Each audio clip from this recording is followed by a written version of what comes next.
تو اللہ کی ذات سے امید ہے کہ یہ دوا کارگر ہوگی، شفا ہو جائے گی۔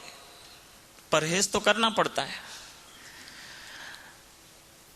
ایک جگہ ہم بیٹھے تھے دسترخوان پر، تو میزبان نے ہم سے پوچھا کہ مولانا پرہیزگاری میں آپ کو کیا چل سکتا ہے؟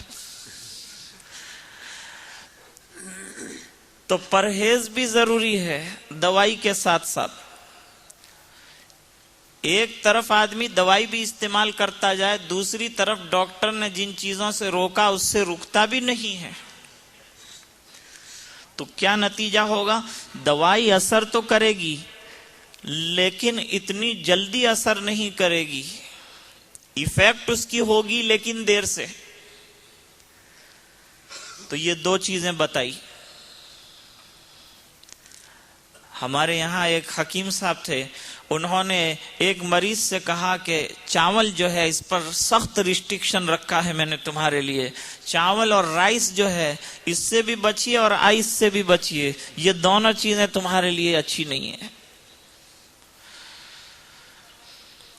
تو دوسرے دروازے سے وہ آئے، انہوں نے آ کے کہا حضرت میں چاول تو اب نہیں کھاؤں گا، لیکن یہ فرمائیے کہ میں کھچڑی کھا سکتا ہوں کہ نہیں۔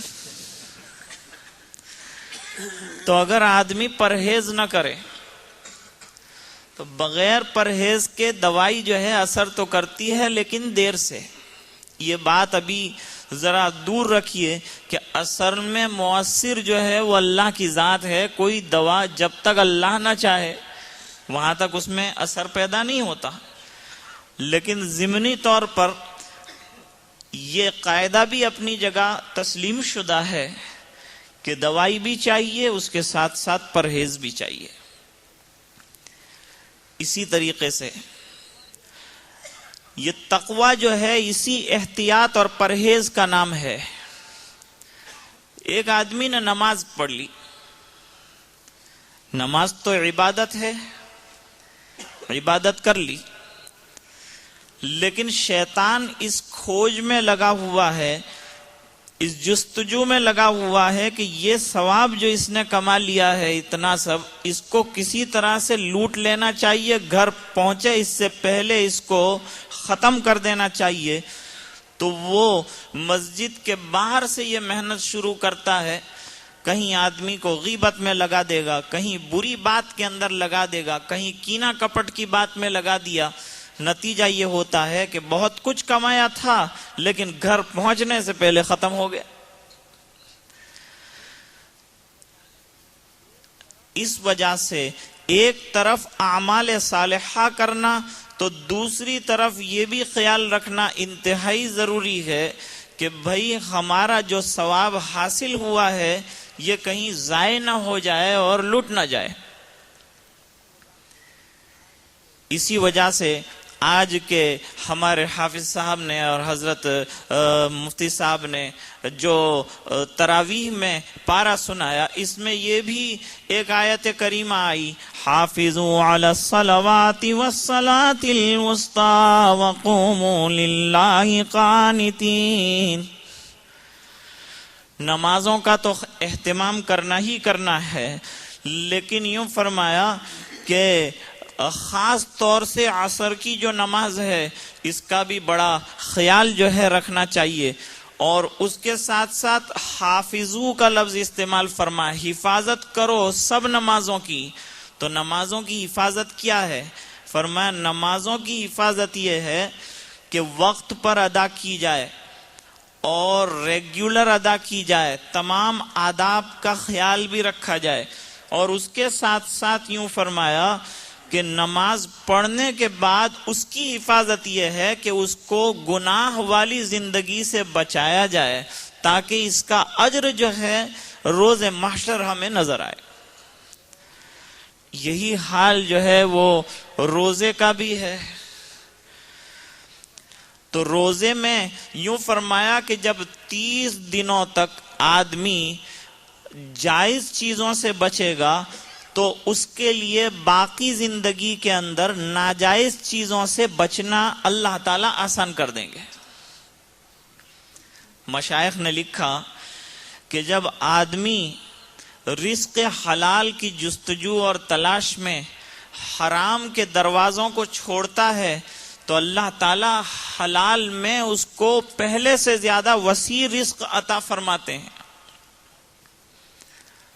ہمارے ایک دوست تھے، ہر سال زکوٰۃ نکالتے تھے، لیکن ایک سال ایسا ہوا کہ مال تو بھائی آنی جانی چیز ہے، ایک سال یہ عالم ہوا کہ جتنا ان کا مال تھا وہ سب جو ہے ضائع ہو گیا، اور بجائے اس کے کہ وہ زکوٰۃ دیتے، وہ زکوٰۃ لینے کے مستحق بن گئے.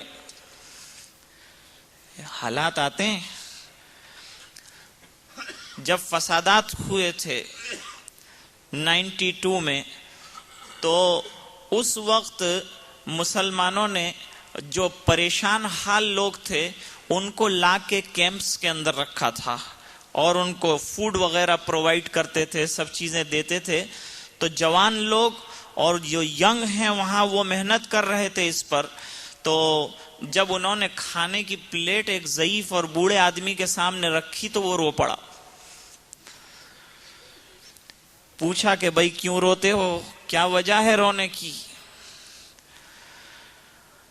اس نے کہا کہ اصل میں وجہ یہ ہے کہ یہ جس طرح سے میں آج کھا رہا ہوں، میری تمنا تھی کہ آج میں اس طرح سے لوگوں کو کھلا رہا ہوتا، اس وجہ سے کہ میری ایک بیٹی تھی جس کا عقد اور شادی تھی، لیکن فساد کی وجہ سے لڑکی شہید ہو گئی، لڑکی کی ماں کا پتہ نہیں کہ ہے کہاں، اور میں نے کارڈ بانٹ کے رکھے تھے، تقسیم کیے تھے، اور اس میں کھانے کی دعوت آج کے دن کی لکھی تھی.